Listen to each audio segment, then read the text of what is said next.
38 Triple D. Let your mind race on that one, but more important, listen to the very inspiring story from which the 38 Triple D was derived. You'll be inspired. Hi there, and thank you for joining us on the Overcomers Overcoming podcast. We feature those who are in the process of overcoming or have overcome any type of life encounter, life obstacle that at the time seemed to be almost insurmountable. With this podcast, we have three objectives in mind. Our first objective is we want you to know with a confident resolve you are not alone. We want to work with you. We want you to know there are others who are working with you, who want to help you through whatever you are encountering, and together we will get through whatever you're experiencing. Our second objective is there are multiple options for any life encounter you are facing. We want to help you develop a resolve that there are various options and solutions to any life dilemma. Our third objective is to help you with critical thinking skills. If you're encountering something that was possibly a decision you made sometime in the past, and if you had the opportunity for a life redo, you would make a different decision. We want to help you with those critical thinking skills that can help you make an informed decision and not encounter what you're going through at the moment. We are the Cooper Culture, a veteran-owned business. We work with business personnel and families to develop and sustain connected relationship cultures within their families and organizations. That type organization is one where people feel wanted, appreciated, and genuinely a part of that organization. I'm with my wife and business partner, Marty, who is helping me facilitate this podcast. Today we feature Michaela Cox for a second episode where we've asked her to expand a little bit further on her topic of 38 Triple D, the Triple Ds being divorce, death, and disability, where we asked her to talk about the death of her husband, the grieving she went through, and the process she used to overcome the grief, or let's say probably a better term is rather than overcome, how she's dealing with her grief. And she has developed a method where she can use the word GRACE as an acronym to help others and herself through the period of grieving. Marty, it's a great episode where Michaela expounds a little bit further on helping people through grieving. What are some takeaways our listeners can gain from Michaela?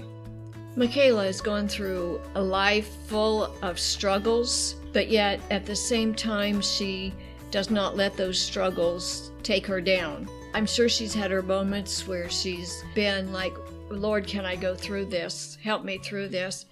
And she says each person grieves differently.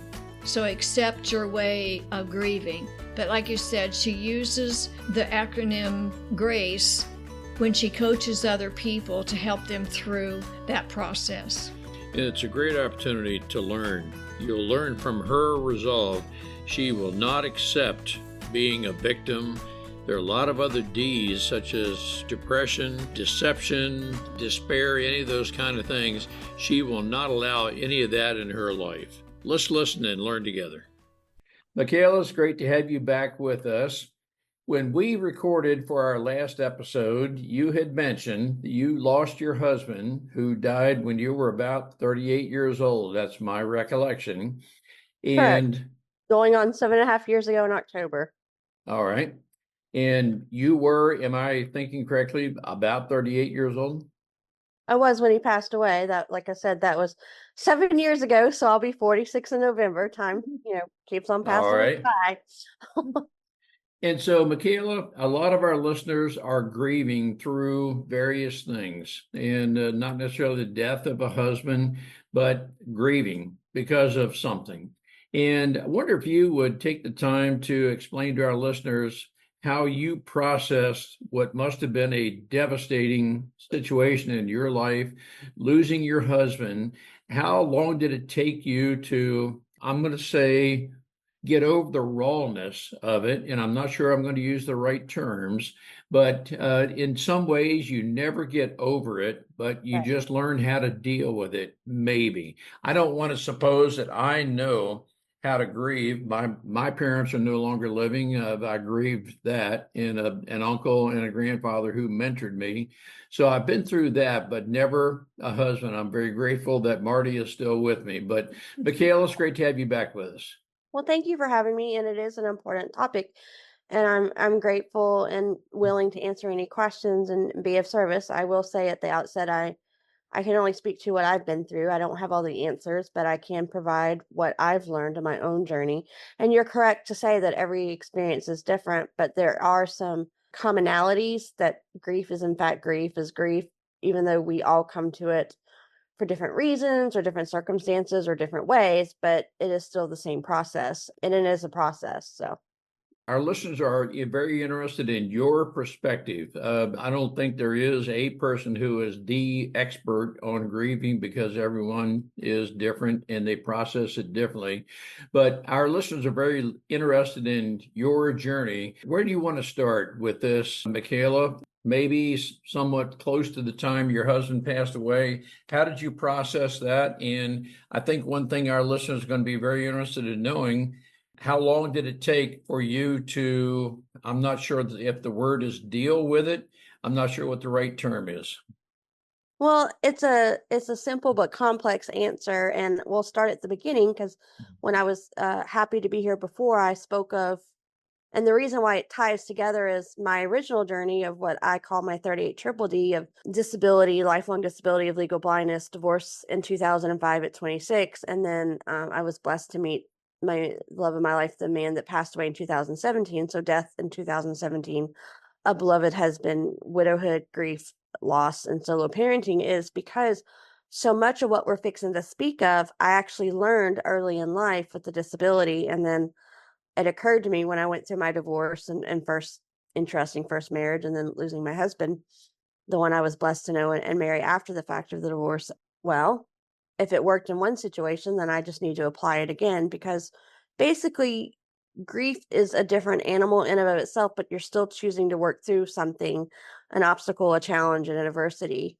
And so what I realized in each of these three Ds by the age of 38 is that I have a choice. I can either be a victim or a victor. And once you decide to overcome and work through things, it's the same thing. While each obstacle or adversity is different, it has its own idiosyncrasies or parts to it. And what mine are not the same as another person's and vice versa. It's still the same idea. So these principles that have helped me in every season of life, especially in grief, apply to anyone who wants to overcome. I was having a conversation with a friend, another aspect of my life, and we were talking about what I've been through with grief. And she said, "You need to give yourself some grace." I was like, "I'm not very good at that, but grief has taught me that." And I'm going, wait a minute. Oh my gosh, light bulb moment, grief through grace. So I decided after writing my Now I See series of what my experience was and guiding someone through that journey of what we just spoke of, I was going to write another series called Finding Grace Through Grief that gave a more tangible, practical approach to what it would be like for someone to have to also travel that journey of grief. And I think that was where you're going to find the answers you're hoping to offer your audience. And I can dive into that if you'd like. Yes, please do. Okay, so I call it discovering the 5 keys of grace, of grief, finding grace through grief. It's a 5-step process. Like I said, I am speaking of it in the context of grief and loss, but it would really work for anyone in any circumstance. But it did assist me in what I went through at age 38 in 2017 and still going through because I don't know if you really get over it. I think when you're learning how to deal with it, you learn it's a process and you learn to work through it and live through it and live around it. It never really leaves you. Hopefully, some days are better than others. Some days you may feel like you're taking a couple steps forwards and then a couple steps back. And you'll learn that it's a world of and both. It's never just one thing anymore. It's not as neat and tidy of this linear process that can be nicely wrapped up in a package with a awful bow on it that we'd like to think in our preferred comfort of non-messiness humans. But It's not that simple. We are messy human beings with complexities, and grief is equally as its own complex situation. I often like to think of it as a boomerang, and it'll come back and right back at you and knock you on your butt. But the process of which I've applied is the 5 keys of finding grace through grief, meaning that we're going to start with number 1. I talk about grounding. I have found in my experience in life, and especially in grief, that first and foremost, it's always been my faith that grounds me. I wouldn't be able to be here today or have these conversations if it wasn't for my faith. I come from a background of Christianity and believing in my Lord Jesus Christ, my Savior, and how that's grounded me and giving me a foundation for my life and overcoming things. And then also, of course, my family and my friends, especially my friends. And I believe in times of tribulation and adversity, you need to know your why, or else why would we keep going? You need a why, to a purpose that you go back to ground you in that season, that you do within your foundation of whatever that may be for whoever we're speaking of. Me personally, it's Christianity, but I can only speak to my own journey, even though I believe that's the true way. I may not be the path for everyone, but I hope it is. So for me, I found my grounding in my faith, in my family, especially in my friends. And then I knew at the time in 2017, my children were 6 and 3. Now they're 11 and 14. And so my purpose had to become them and doing what I had to do for them. And so that's what grounded me all these years and still grounds me. And then the next is the R of what I call redemption through redesign. For the ones who are of a Christian background, we're redeemed, and through redemption, things can be changed and salvaged and put back together, maybe in a new way, but still put back together. And for me, in every step of my journey, I've always chosen to not be defined by my circumstances, but to define it for myself. And what that means to me is we don't always choose the circumstances that we're given. I didn't choose to lose my husband at 38 and have my children at 6 and 3 lose their father. I didn't choose to be born with a disability.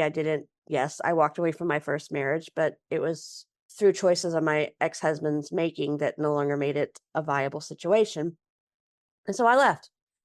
But the point is, I do get to have control and choose how I react to it, what I do with it. It's very much like a blank canvas. You may not like the canvas you were given or the materials you were given, but you have control as the artist of choosing how you beautifully portray whatever you want to depict on that canvas. Or another analogy, if that helps other people, is you're playing a game of cards. I don't care, be it spades, goldfish, poker, whatever, hearts, gin rummy, bridge, I don't care. Pick whichever game you like.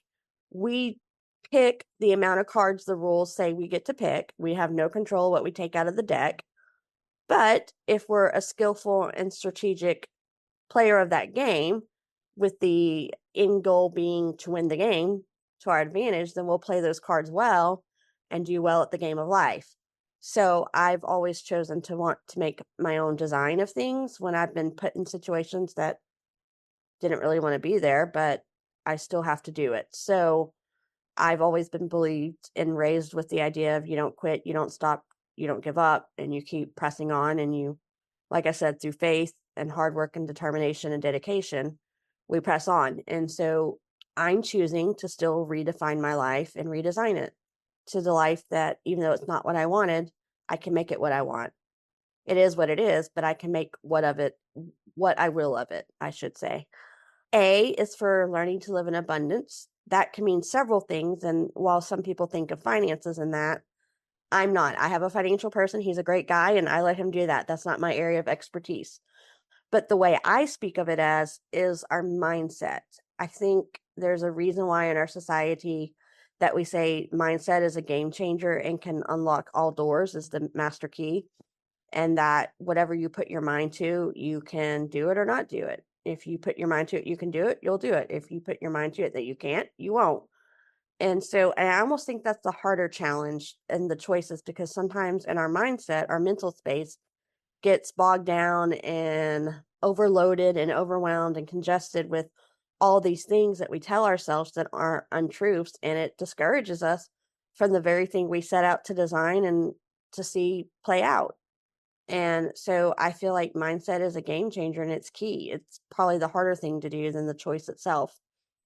So mindset is essential, whether that's you want to have a positive outlook, you work hard through meditating on the truthful things that you know to be true, whether it's scripture or something else, some truths that I've learned for myself throughout life, whether it's you want to find the joy even in the hard times of life and have even just the smallest seed of gratitude can change your mindset, all those different practices that can be helpful in maintaining an abundant mindset and finding your way to abundance in what could seem like the desert of the season of your life and the hard times.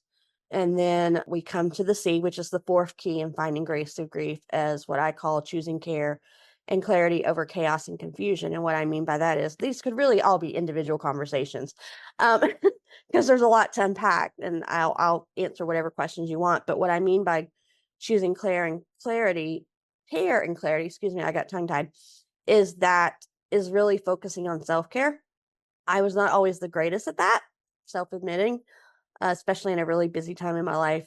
Before my husband died, we were married, living in New Hampshire. He was military. He was going to grad school. I was going to grad school. When I started grad school, I had an 8-month-old daughter that we had, and then I decided we would have another child in grad school. What was I thinking? It was really chaotic then, and he had to travel for military, and it was just craziness. But I lived to tell.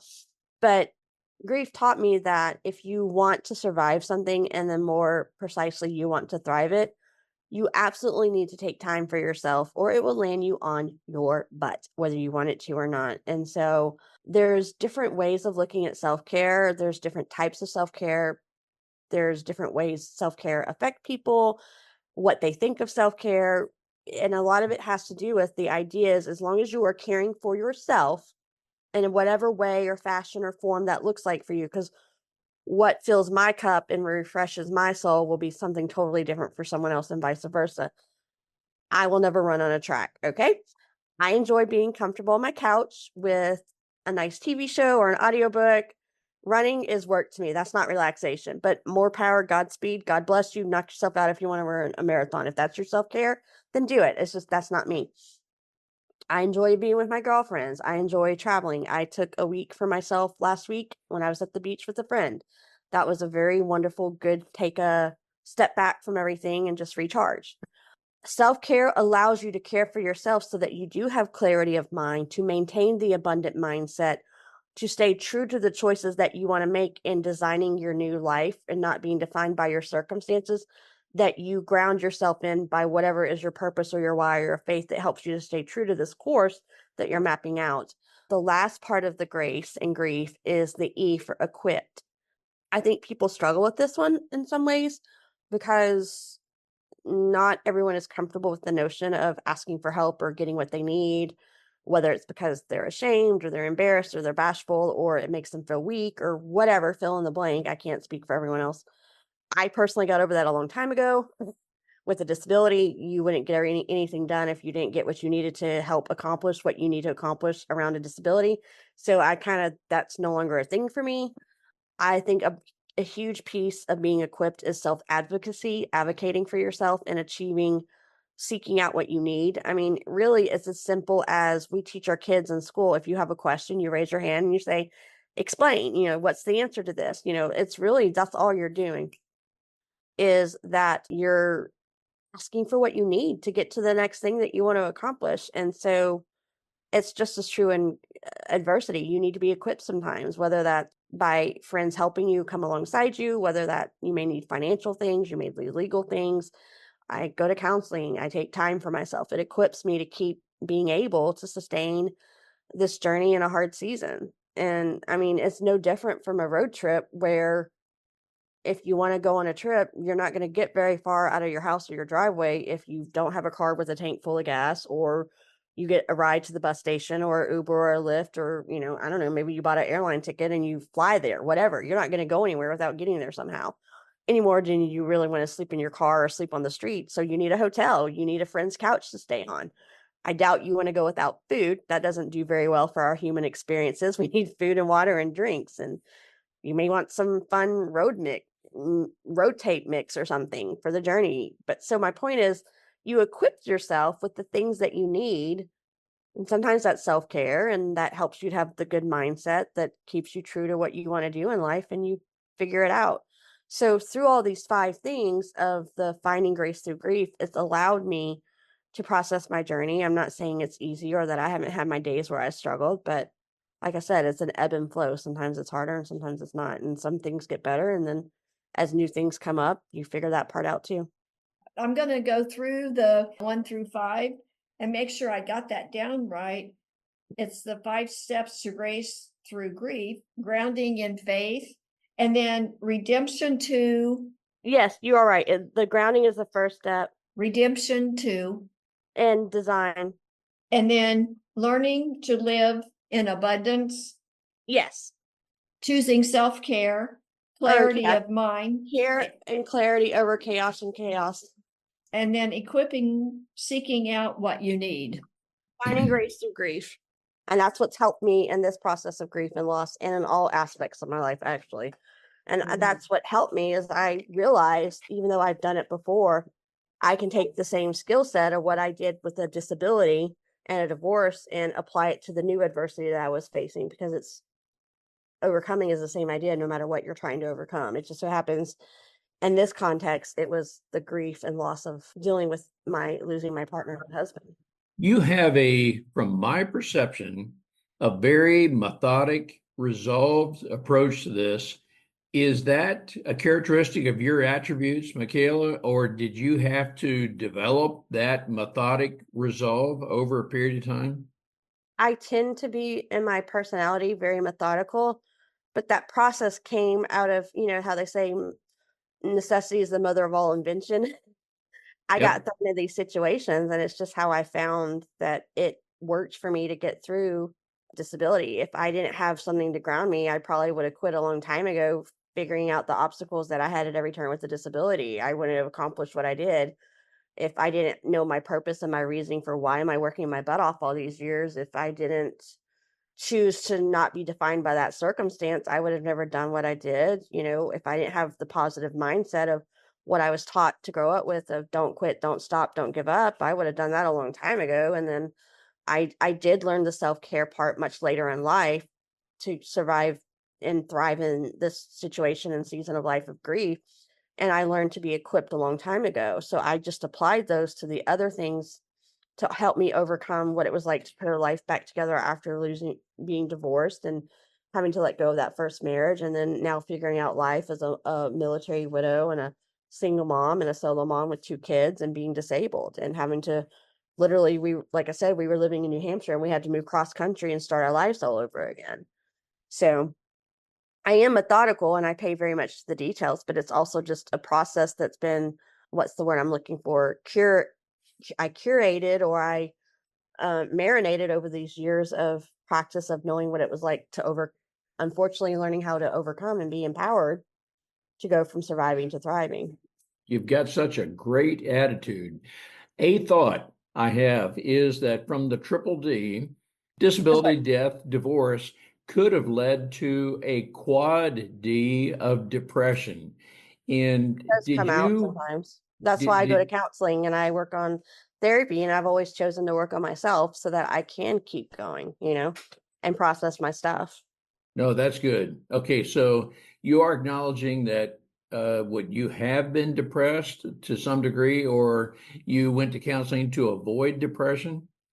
I go to counseling a lot. I'm a huge believer in counseling. I believe it helps us with our self and our issues and our baggage in life. I very much believe it's a healthy way of addressing things in life, and it is a way of equipping yourself, and it's a way of taking care of yourself too, at least your mental aspect of your life. And I say it all the time, I'm a huge proponent of it. I will probably always be in counseling, and I I make a funny about it, not that it's a funny thing, but just joke on myself. And I tell my therapist this, I don't live paycheck to paycheck, I live counseling session to counseling session. I Uh, think it's a great way to take care of things in life. You're taking time for yourself to deal with what you need to deal with so that you can be the best version of you and do what you have to do for yourself, for the ones that are in your life that care about you and that you have to take care of. I want to build on faith. Marty and I, too, are faith-based, and what I mean by that, Jesus Christ is our Lord and Yes, Savior. absolutely. To him all we owe. Yes. Now, in the context of faith, Did you have to work through a period of time to where, golly, all these the triple D's just had me down for a period of time until you realized, no, there's something good has to be in this? That, Michaela, I'm thinking that you have such a great story from this that you are helping others through your story of having to go through a lot of life trauma. And so did you have to develop, strengthen your faith over a period of time, or did you just have that faith right up front? I've been a Christian longer than I haven't because I came to my personal decision to follow our Lord Jesus Christ very early on in life, so it's been more a part of my life than not. I think it's a developing process for anyone because what we understand at a young age versus our teenage years versus young adulthood versus later adulthood. And I think another aspect of that is certain experiences bring different aspects to how we understand our faith compared to when we hadn't gone through those experiences. I know for a fact that for myself that after losing my husband, there's a difference between head knowledge and heart knowledge and the rubber meeting the road and you really coming to a true understanding of it. There was things I knew about him, but I didn't think about him the way I do now. Like I delved deeper into him, and I can't say that I haven't had arguments or interesting conversations with God over the last 7.5 years. I would be lying if I hadn't. I think it was really challenging for me after my divorce because it made me look at things very differently about why is this happening, or I did all the right things and I still end up in this position. So we come to different, deeper knowledge of certain truths that maybe we hadn't before, and then dealing with it now. I mean, I never doubted my faith. I still don't doubt my faith, and I know I wouldn't be here without him, obviously. And actually, for the sake of your audience, I don't remember if we talked about this last night. I was actually born totally blind, and then the Lord granted me my sight at 7 months old and did a miracle in my life. And even though it's still impaired, I do in fact see when I'm not supposed to be seeing. So that was kind of a early on in my life that was a part of my faith story, that was always inherently woven into my story. But I've struggled with a lot of things that have caused those deeper conversations and a little bit argumentative chats, shall we say, that have made me trying to figure out what is the point of all this and how can this be what it needs to be and all those different things. But I don't have all the answers. I've never claimed to have all the answers. I won't have all the answers. I'm not God, thank God. He's only God, and I don't need to be God. I don't want to be God. That's his job. But I do believe that whenever we're given a story or a message or a testimony, it's for a reason, a purpose. So if nothing else, I can use it to help other people because oftentimes, especially in grief, not that it can't happen in other situations, but I think particular to grief, you feel very much alone and it's a lonely journey. But that doesn't mean you have to go through it alone. And I think it's one of the hardest things to go through. And so I feel like if I can show people what I've learned, then maybe it can help them along their own journey through grief and loss. I don't know. No, that's very good. Let me ask you about your faith. Was there a period of time where, as you're thinking through or experiencing the triple D's and a fourth D of depression, that kind of a thing, that Lord, there has to be something good in this?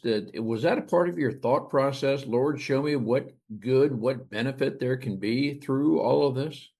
Yes, it is a part of my process. And I think I'm figuring pieces of that out and I'm still trying to, not so much that I don't know where it's going to go now, but it's more of what to do with it now that I know what I think it's supposed to be. Um, the, like I said, I wrote the Now I See series to walk people through the journey of what it is to live with 38 triple D. And then after the first book, the second and the rest of the series will be around the grief journey that I've been on. But then I decided, since the last time I spoke, I believe, because it only came out in March, to write a more practical, tangible approach to going through grief, which is what we discussed, the 5 keys of going through grace, finding grace through grief series, which has 3 parts to it right now. The actual book, and then the companion guide to give people space to journal about their own journey and kind of ponder these questions that I've proposed in the series. And then a part 3, which is going to be is a self-care journal that gives them a practical path to doing self-care to help, excuse me, I'm so sorry, to care for themselves on their journey so they can have a better way of thriving and not just surviving their grief and loss. And then since those came out in March, I will be adding 2 pieces to it that I've outlined, but I haven't started writing yet. I want to add a 365 devotion to walk people through those questions throughout the year. And then I can't remember the exact word I worded it, but it's basically going to be dealing with the myths or lies and truths about grief, that I'll be adding to that series that is more, I think, helpful for people who are walking through grief, because it's one thing to say it, but it's like, okay, I get what you're saying, but then how do you actually do that? You need that kind of little spoonful, little tangible tidbits or hopefully nuggets of gold to walk them actually through. Like, I get what she's saying, but then how do I actually apply this to make it be a reality in my own life as I'm traveling my own journey of grief? Sure. Let me ask you for this, and we probably discussed this in the first episode, but I want to ask you about your sight. You were born blind and then you regained some sight. Can you see partially now, or where are you with your sight? I am able to see, and I do have vision. It's complex because there's like 6 different parts that go into that lovely, complicated visual concoction cocktail. But I do see. It just depends on the circumstances of what I'm in as to how that's impacted. So I do have sight when I'm not supposed to, according to the medical field. It's just impaired, and the main way it affects me. I don't drive. Y'all are welcome. Legal blindness and driving don't need to go together, so the roads are Yep. safer. Good public community service there. Everyone's safer, happy to stay off the roads. And it takes me longer to do things. And it's had impact at different levels, different phases in life, because with each season and part of life brings different challenges. So I had to find, while the vision stayed the same, I had to find different approaches to tackle whatever the new thing was in that season of life, whether it was school or transportation or parenting or whatever, fill in the blank. So When you're writing or you're writing out all of this, how do you see it? I I'm enlarge. I'm on a scrambling for MacBook. words. Yeah, I understand. I'm on a MacBook, and a lot of times in technology, especially the more well-developed and advanced technology we have, there's all sorts of ways of accessibility for the impaired and other disabilities. So I could do audio, and a lot of people do that, but I prefer to actually just write it out, because that's the way my brain helps me process what do I want to write as I'm thinking about it, as I'm typing it out. And I'm not really looking at the screen while I'm typing. I'm just memorizing where the letters are on the keyboard, like your home keys and whatnot. And then I have an editor that reads it, and then I enlarge and various different coping mechanisms or, approaches to working around. If you can't move the mountain, which I can't move my disability, but I can find a way over, under, and through the mountain. So I have different ways of adjusting. I'm very curious, those of That's us amazing. it is, those of us who have sight look at a keyboard, and with practice, we just learned how to type. How did you learn the keyboard? I guess that's my question. I was taught it and I memorized it. One of my best assets is my memory and my hearing, and I memorize everything. And a lot of times I've done things for so long, I don't remember how it got started. It's like everything has its place and everything has its right place. And I do better having things memorized where they're at, because it takes me a lot of time to search for it and I just go right to it. Like, this may be TMI, like anything that can be alphabetized, it will be alphabetized in my home, so that I have a pretty good memory about where it should be on a shelf. I don't have to like read all the stuff. And then in my wallet, my debit cards and credit cards are either organized according to alphabet or the order in which I use them the most. So I just know first is always this card. I don't have to look at it. I don't have to think about it. It's just, I know where it's at. Well, there's some similarities between you and Marty. Marty has good sight, but she's so organized. She wants all of her spices alphabetized and so forth. Absolutely. Yep. Oh my goodness. And they're not right now. I need to reorganize Right. I myself. understand that. Being organized and my hearing and my memory are some of my best assets for coping with life and allowing me to navigate life with not very good vision. I want to ask you, your parents, were they instrumental in a lot of your growth? You're helping you to learn how to do all of this? Yeah, in my earlier life, I mean, once you get to a point and you learn the skill set, you hopefully just apply it and use it and go on about your way and handle your business. But we had to do a lot of advocating with the school system, and that's the whole thing of where don't stop, don't quit, don't give up came from. So yeah. The school system, was the school system willing to adapt to you, or did you have to go to, let's say, a special school for the blind? No, well, I did do some training in Louisiana. I was originally born in Houston, Texas, and that's where I went kindergarten through 3rd grade because we moved summer of '88 to Louisiana after my 3rd grade year. So I did my first 4 years there. I did not do any specialized training for visually impaired or blind until the summer of '92 after my 7th grade year in Louisiana, but they legally are required to. They don't really have a choice, and if they don't, then they're in the fight of their lives. So it took a lot of advocating, which is why I'm a huge proponent of avocation and advocating and being an advocate and learning to advocate for yourself, self-avocation or advocacy. I mean, I always had accommodations from the age of 5 all the way through grad school. It took teacher parent conferences. I know I had I think they're called something different now, but back in the day in the '80s and '90s, they were called IEPs, individual lesson plans or Yep. whatever. IEP, yeah, individual education. Individualized education program. Yeah, exactly. So I always had that. I always had things that I had to do each year. I had bifocals and trifocals when I was a young kid. I had 4 eye surgeries. It was not to fix a problem. And as far as the actual vision, it was more cosmetic because as my eye muscles would develop as I grew, they would either get too loose or too tight and they look very strange and they had to go in and be fixed so it would look and work properly. But I had different technology at different points depending on what school year you're talking about and what was required in that school year.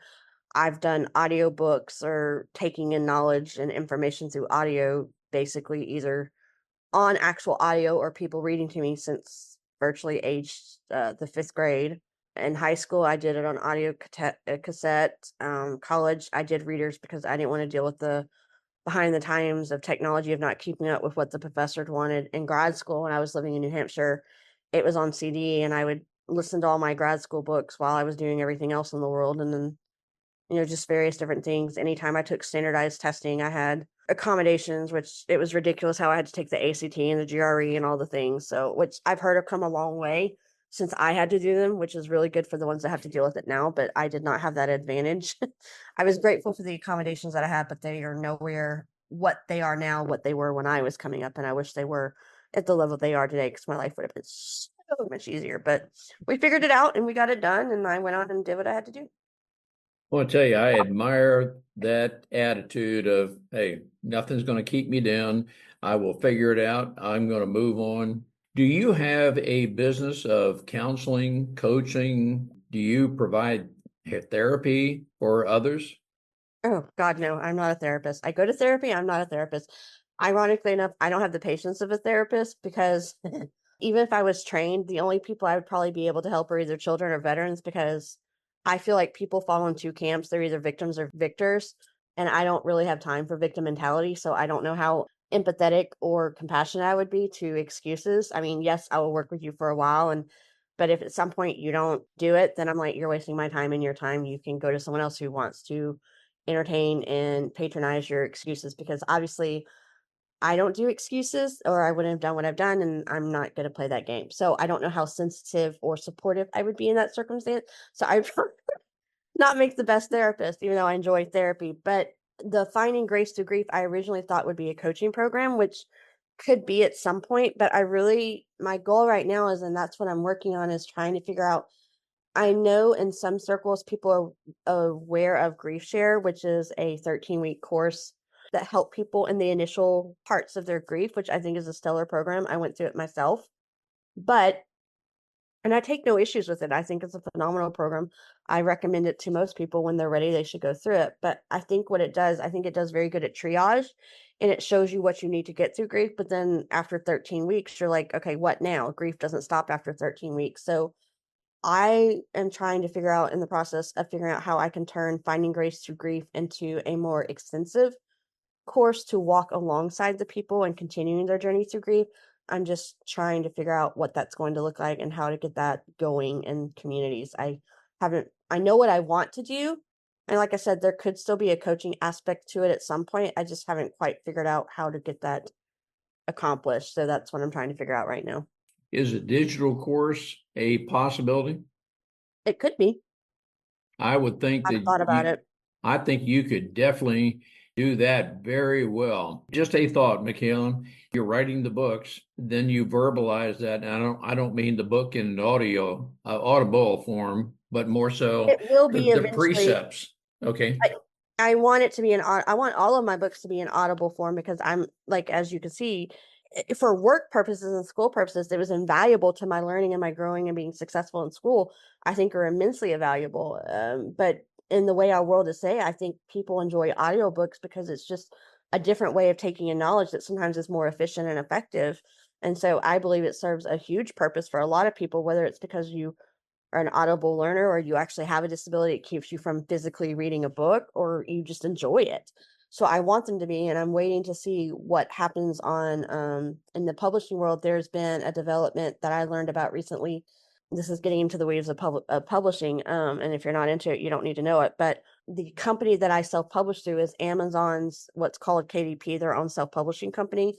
It stands for Kindle Direct Publishing. And I heard recently through colleagues that they are playing with a beta program that allows you to record your audiobook format of your books through AI. And so if they make that available to everyone, then I see that as being a very good option in trying to get my books finally into audible form to include the Finding Grace Through Grief, which I'm very excited about. I just have to wait to see where that goes and how it works. And I am not opposed to doing online e-course video format. I just have to figure it out. So it's all things I've considered. I'm just trying to figure out how to put the pieces together to accomplish the direction I want this program that I feel like could be really helpful for a lot of people and equip them to be empowered. I feel very definitely with your resolve, your very methodic approach. Marty and I are going to follow you, and we feel very confident you're going to have the courses you want, the audio books you want. You're going to have a very thriving business, Michaela. And I want to tell you, Marty and I admire your resolve and how you have the mindset to overcome. Marty and I radically resonate with you. Nope, we too don't want to aid and abet or enable anyone that proclaims to be a victim. Nope, you can by choice get over whatever you're experiencing, and you can, as you have, become a victor of your life circumstances.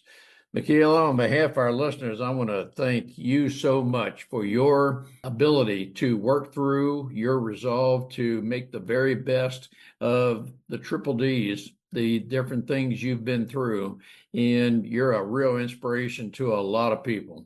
Thank you so much for your life, and we look forward to following you and all the good things that are yet to come. Well, thank you so much for the opportunity to share this with your listeners. I hope it's been beneficial and I hope it is empowering. And I'm always grateful and honored to take the opportunities. And I'm also grateful for your most gracious and kind, generous words. Thank you. We appreciate having the opportunity to share our and our guests' life experiences with you. The Cooper culture advances organizations to achieve and sustain high retention rates, connected communication, and trust through personality insights and principled leadership. You can contact us at our website, thecooperculture.com, and you can contact us directly at ron@thecooperculture.com or Marty, M-A-R-T-Y, at thecooperculture.com. We work with you to help assess aspects of your culture to advance the environment and people to their best performance. We do that through our staff of certified personal performance coaches, leadership trainers, keynote speakers, and disc personality behavior experts. You can book a speaking engagement directly through our website by contacting us at ron@thecooperculture.com. We look forward to sharing our life experiences with you, some of which are profound, some of which are pretty funny. Some of those life experiences are ones we'll never do that again because we've been through stuff. We truly look forward to working with you, speaking with you, helping advance you in any way that we can.